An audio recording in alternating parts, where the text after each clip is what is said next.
Ito na mga Kogs, approval and trust rating ni Marcos Jr. sa unang quarter ng 2025, bagsak. Hindi na nakapagtataka yon, di ba? Hindi na marami nang hindi sang-ayon sa administrasyon ngayon, di ba? Sa mga nangyayari ngayon sa Pilipinas, marami nang hindi sang-ayon sa administrasyon. So pakinggan natin ang video, guys. Play video. Habang nananatiling mataas ang approval at trust rating ni Vice President Sara Duterte, kabaliktaran naman ang kay Pangulong Ferdinand Marcos Jr.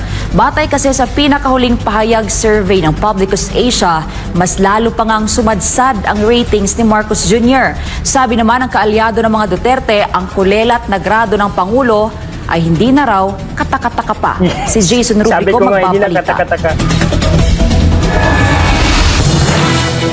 Dahil sa sunod-sunod at walang katapusang issue ng korupsyon at paglobo ng presyo ng mga bilihin na pinatindi pa ng kontrobersyal at iligal na pag-aresto kay dating Pangulong Rodrigo Duterte, tuluyan na ngang ibinagsak ng mga Pilipino ang performance rating ni Pangulong Ferdinand Marcos Jr.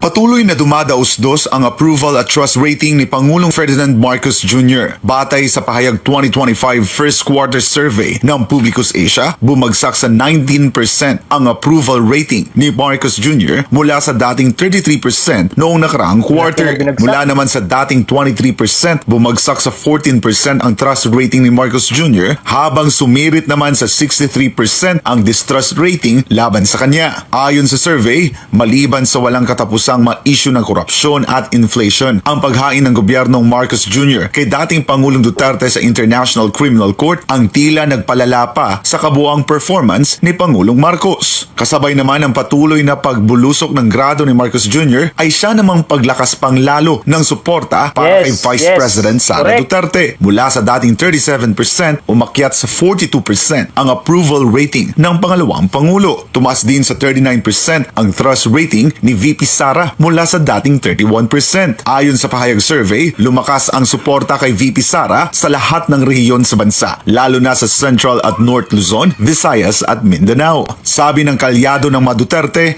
hindi na raw katakataka ang nasabing survey results. Ayon kay Attorney Salvador Panelo, hindi na nakakagulat ang pagbagsak ng ratings ni Marcos Jr. at kung hindi siya magbabago, maaring maulit ang manangyari sa kasaysayan ng bansa. Hindi na ako katakataka at inaasahan sapagkat yan po mawalang galang na sa ating kaibigang presidente.